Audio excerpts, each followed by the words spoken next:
Hello and welcome to the CanCulture podcast. I'm Zack Pothier. Coming up in a bit, Allison Baker and our all-star panel, but first, Bailey Parnell. So this hasn't gotten much coverage in the media, but we here in CanCulture are on it. So Bailey, welcome. And why don't you tell us a little bit about what's happening with Teksavvy right now? Or first of all, who is Teksavvy? Alright, well, Teksavvy is an internet company in Canada, but the story is actually that Voltage Films was their copyright was being infringed by all the illegal downloading that we do here, and I mean, we're not alone, obviously. And Teksavvy was forced to give up the names of 2,000 individuals who are illegally downloading films from Voltage Films. So that's how Teksavvy comes into it. Right. And what could happen to the people whose names and information are now being handed over? So that's what we are still waiting to find out, because Voltage requested these names and they are to be given over, but what happens in the US quite often is that they will send out letters to these people saying, we're going to charge you upwards like 6 figures. We're going to charge you 6 figures, you're doing illegal stuff, very scary, like we're going to take you to court, that kind of stuff, right? Yeah. And that is essentially what Voltage wants to do here. What our federal court said was, no, you can't. Which is actually quite good, I would say, for the individuals. Yes. They're kind of taking a very logical approach to it in that, Voltage does have grounds because people are illegally downloading their movies, right? And they are infringing on their copyright, so that's where their legal grounds is. But where our courts are taking a logical standpoint is that they're saying, people, you shouldn't be intimidating these people for something that's kind of, such a small crime, right? Yes. And you don't have the right to tell our Canadians that you're going to fine them like upwards of $100,000. Right. And they're actually saying that, if anything does go through, which we're still waiting for, that it might only be 100 or not at all. Yeah, I mean, just to play devil's advocate here, not necessarily to defend such hefty fines, but just in fairness to Voltage Films, it's their movies, they put money into it, have to pay, I guess, actors, the crew, and all that. So, I mean, you can see where they're coming from. Don't they have a right to enforce their copyright and enforce the copyright laws on the books? You see, I guess I interviewed Dr. Teresa Scassa. She's like a Canadian Research Chair in Information Law at University of Ottawa. Yes. So she's very familiar with Canadian copyright law, and I had asked her that. I was like, but don't they have the right? And she said that our federal government, because if you think about it, downloading movies is something that we do so often, right? So it's something like jaywalking. It's illegal by the books, but if you would never see a cop go out and arrest every single person he sees jaywalking. Right. Because it's not enforced, I should say. And I guess so by the books, yes they can, but why I would say a good thing, and what Teresa thinks is a good thing, is that our courts are saying, well, it's not a big deal to us, so you don't have the right. And what she thinks that they are doing is good is like, we're trying to start this parliamentary policy decision, and that is basically just reinforcing that we don't want companies harassing people, like sending them intimidating letters, and what has happened in the States is that Jane and John Doe are getting these letters. They don't have any legal representation. They don't know what can happen to them, and they don't have any way of following up. So that our courts just want to make it so that if there is legal repercussions on these people, that it's not crazy and disproportionate with the crime, right? Just like you wouldn't put someone in jail for 25 years who jaywalked. Yes. Right? So they're trying to make sure that these companies, or Voltage and similar companies, aren't harassing the people, and they're also trying to, but if it does go forward, they said that the federal court has to approve the letter that Voltage sends out, so they can make sure that they're not saying you're going to jail, that they're not saying you're paying $100,000. Yes. Okay, well, no, I certainly think, it seems to me, at least the way you've described it here, to be a good decision. I think it's somewhere we hope we can strike a balance between people's legitimate copyright claims and not just sort of outright thuggery that these letters seem to present to people. But anyway, Bailey, thank you very much for joining me today. You can read Bailey's article. It'll be up soon on CanCulture.com. Alright, I'm joined now by Allison Baker to talk about her article that is up on CanCulture.com right now. about artist Michael Rennick. So I guess, Allison, first of all, thank you for coming. The first question would be exactly, who is Michael Rennick? Michael Rennick is a mixed media artist. He's based in Toronto, but he's from Fergus, Ontario.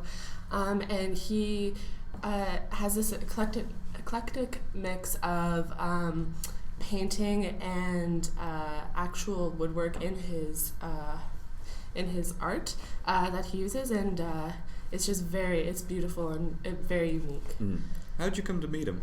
I was actually at Nathan Phillips Square in the summer during the Toronto outdoor art exhibition, and I came across his booth and took his card and talked to him a little bit, and I just came across his card again in my room one day, and thought it would be a great article, make for a great article. Right. So in the article, people can see, of course, on the website, took some really spectacular photographs, and I'm just wondering, what got you into photography?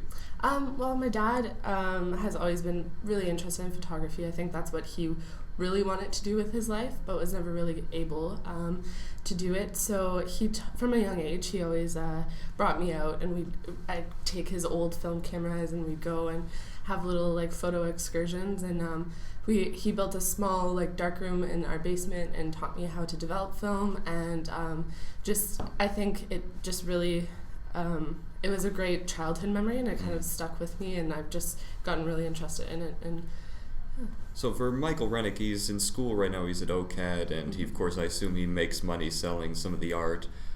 Is that enough for him to support himself, or does he have some other sort of full-time or part-time employment elsewhere? Yeah, actually, it's mentioned in the article that he does get some commissioned pieces, but it's not enough for him to survive on it. So he is a manager at an art supply store. And it's like it said in the article, he's still surrounded by art every day, right. And that he uses that as an inspiration for a lot of his pieces as well, because he gets exposed to new products and new artists that come in. So yeah. And I guess, what's the end game for him? What's he hoping to accomplish? What's his dream, I guess, essentially? Well, I feel like any artist's dream is really to be able to survive off their art solely.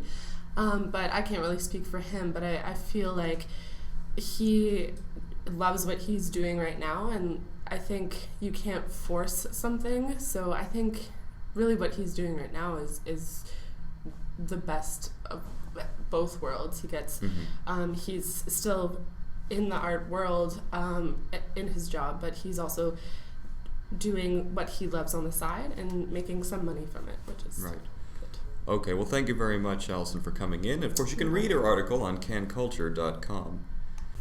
Now for our all-star panel, where we discuss some of the biggest news items of the week. This week, I'm joined by Nick Raponi and Jacqueline Tucci to discuss, first, the idea of having our cops here in the city of Toronto go gun-free. Now, the Toronto Star has been very helpful in terms of just topics of discussion lately. They've had this thing called Big Ideas, where they have people come in and share their cockamamie schemes. This one suggests that most Toronto officers should be barred from carrying arms. He says that in a handful of countries, notably the United Kingdom, excluding Northern Ireland, New Zealand, and Norway, do not allow most officers to carry guns. In the UK, only authorized officers are allowed to keep them. He goes on to say that guns should be in the hands of specialized task force that are trained in negotiating and skilled marksmanship. This, of course, comes in light of recent shootings of some people who were mentally ill. Most notably, I guess, the Sammy Yatim shooting on the streetcar this past summer, where the officer who shot him has actually been charged with murder. Nick, I guess I'll start with you. What do you think of this? I can't say I agree with it. I mean, it's rare for a suspect to have a weapon, but beyond those chances that when they do have one, it's good to have our officers protected, because they do put their lives on the line every day they go to work, as cliche as that may sound. But I would definitely encourage stronger training as to how to talk down a potential suspect with a gun or something like that, or a weapon of some sort. But taking guns away altogether, I would definitely not do for police officers. I think they're definitely needed, and especially a city like Toronto. You look at, say, the countries you named off, a lot their gun violence rates are much, much lower than Toronto. So yeah, I guess it's just worth noting quickly, and then Jacqueline, we'll get to you. Spokesman for the London Metropolitan Police Service says that firearms officers were called 4,500 times in 2012, but only once were shots actually fired. So it shows you, I guess, underscores how rare it is. And London, of course, is a bigger city than Toronto. But anyway, Jacqueline, what do you think? Yeah, I think it's a complicated issue because obviously, as Nick said, police do put their lives on the line every day, and you want to make sure that they're properly equipped to defend themselves if they need to do that. But at the same time, there obviously have been cases where, these weapons have been misused. So I think it's a complicated issue. You'd have to look at statistics like, would this actually make a difference? Because, would crime maybe go up? That's one thing I was thinking about, is that if it's publicly known that the police are not carrying guns, might it encourage, might the crime rate actually go up, or gun violence rate go up against police officers, and that's something that you don't want. And then, right. So I don't know, it's a complicated issue. There's just a lot to look at. Yeah, I mean, the one thing worth considering is, of course, crime rates. It may not seem like it with, the high-profile cases we've had recently, like the Danzig shooting and all that, but crime rates generally are falling. And one of the things he offers here is the use of tasers. Now, this has me worried, too, because obviously we know guns kill people, but the whole idea of tasers is supposed to be sort of a safe alternative to shooting someone. But recently there's been several cases where people have been tasered to death. They've had, like, a heart attack as a result of it. So I'm skeptical if this is sort of like the other option, is give them tasers. The other, of course, are batons and pepper spray. I don't know what good a baton is in this day and age.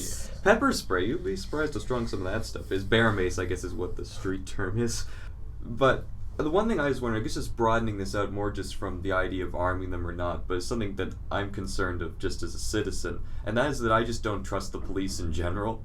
I'm not worried that they're going to go up and shoot me, but I don't trust them, one, to keep me safe, and two, from what we've seen, especially here in the city of Toronto, it doesn't seem like so much that safety is a top priority. There's been incidents, mostly this is more actually targeting more minorities who have been racially profiled, who have been given strip searches. Like the number of strip searches over the past few years have gone up, and the amount of like contraband or whatever that's been found on them has been very, very low.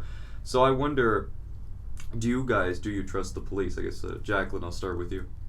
I don't know. I'm not usually I wouldn't say that I don't trust the police, because I've never had or been given a reason not to. I haven't had much direct encounter in that way, but obviously there are issues that I have questions. There are some questionable activities.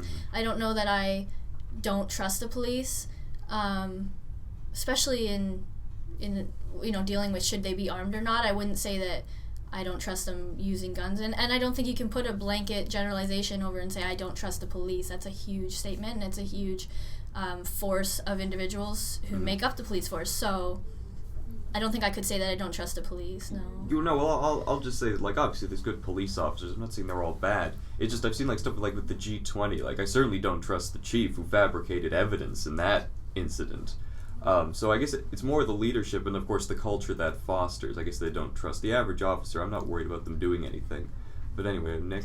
Yeah, I think it's more of a power thing. Like, a lot of police officers, like, I'm from a small town, so, like, York Regional Police, I know quite a few officers that operate from the town they operate the town I'm in, Keswick. Mm-hmm. So these police officers, I trust them because I know them outside of their line of work. Right. But I know there's been many, many cases in various police forces of police officers letting the power of the law get to their head and taking advantage of a suspect of some sort, or even an innocent bystander at times.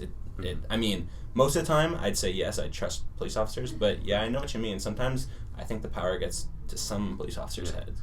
I mean, that's the things I'll say. The police haven't done anything personally to me. The closest to a rough encounter I've had with the police was with this one cop who sounded like if Bob Dylan talked the way he sang, who was all really worked up about the fact I was taking a picture of the moon.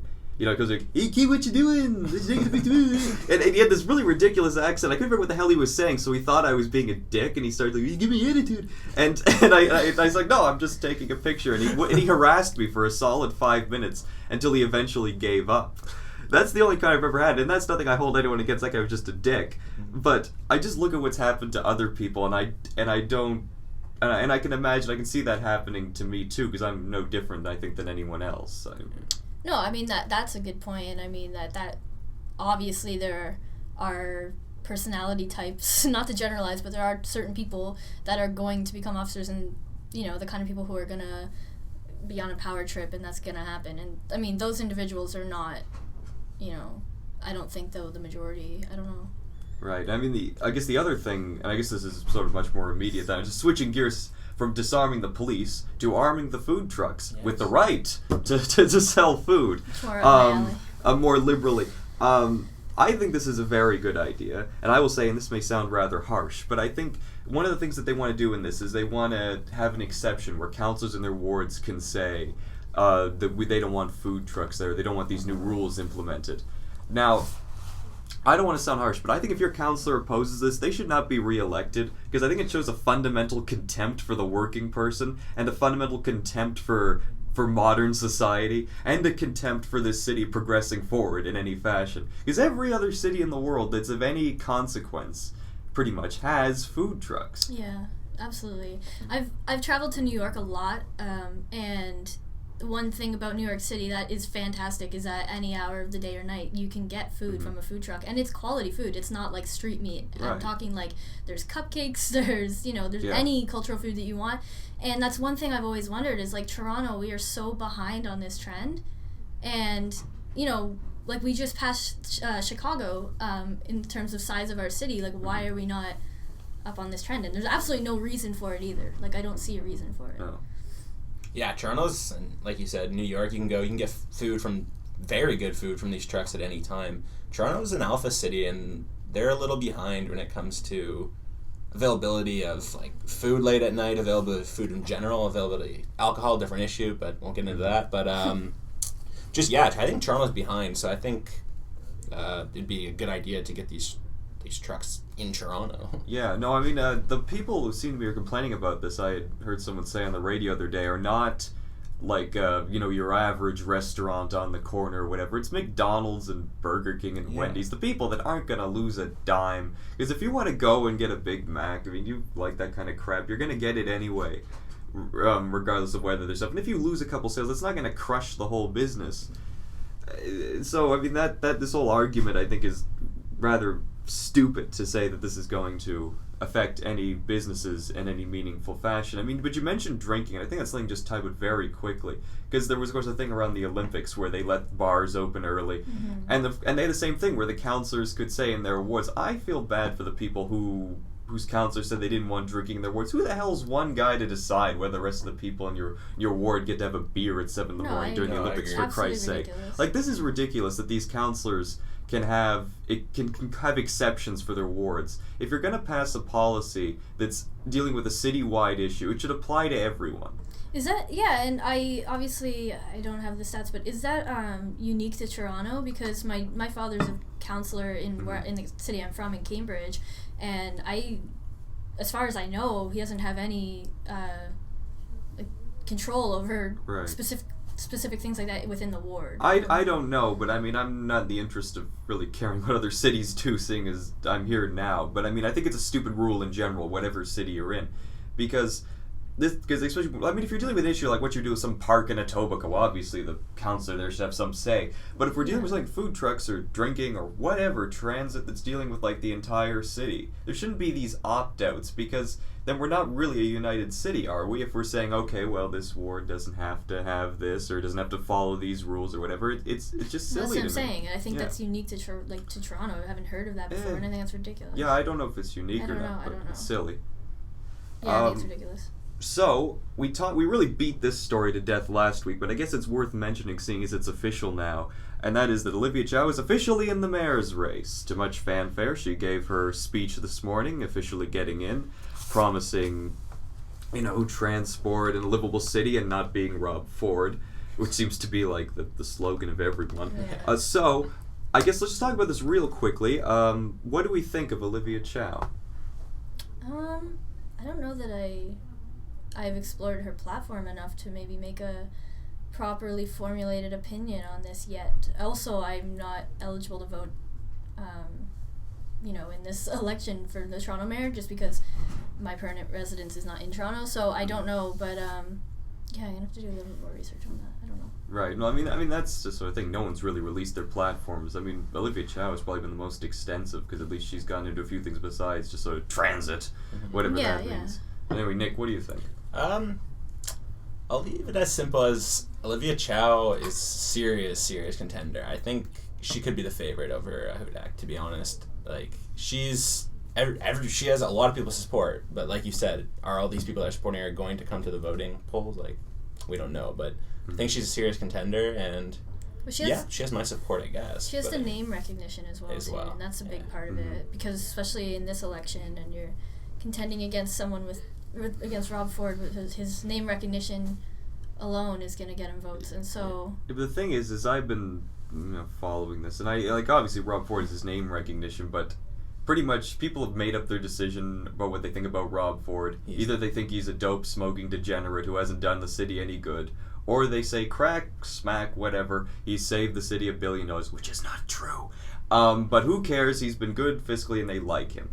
It's a very polarized case. He's got his third. Well, yeah, he's been decent. I mean, he's exaggerated it, but he's been decent. Yeah. But it's nothing that a perfectly sober person couldn't do. No. That's the way I look at it. So if Rob Ford kept his nose clean, I'd be more inclined to support him. But because he's been involved in all this, and he's still being investigated by the police, let's not forget that. Yeah, but I think a big point about Rob Ford and where his voting comes from is that Rob Ford does not represent us, which is young people, students in the downtown core. Rob Ford doesn't represent us. He's representing the people sort of on the outside of the city, who are hardworking, more like blue collar. That's his platform, and that's that's the truth. Mm-hmm. And so, well, I wouldn't support. Rob Ford doesn't mean anything to me.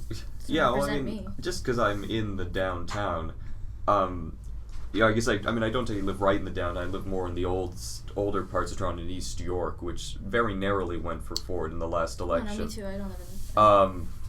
But this is the problem, I think, with this downtown suburban divide is, like, I may live in what's considered downtown, but I'd probably be one who's more likely to vote for, not Rob Ford, just given all his issues, but someone who espouses the fiscal views of Rob Ford. Not so much his personal endeavors. Like someone, I haven't decided who I'm supporting yet, but someone more like a John Tory, someone who believes in fiscal responsibility and all that. Like, I don't really fall into this sort of cliche of downtown suburban divide, which still, even though I'm always an outlier anyway. No, the personal lives could not concern me any less.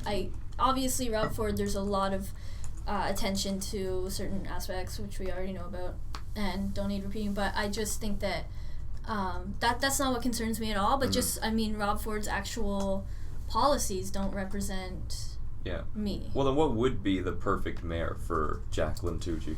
I think transportation is important to me more and more so, oddly enough, and maybe that means I'm getting older, but keep the fares as low as possible, and maybe as efficient as possible, the TTC, and somebody who actively supports the culture of our city, the arts and things like that. I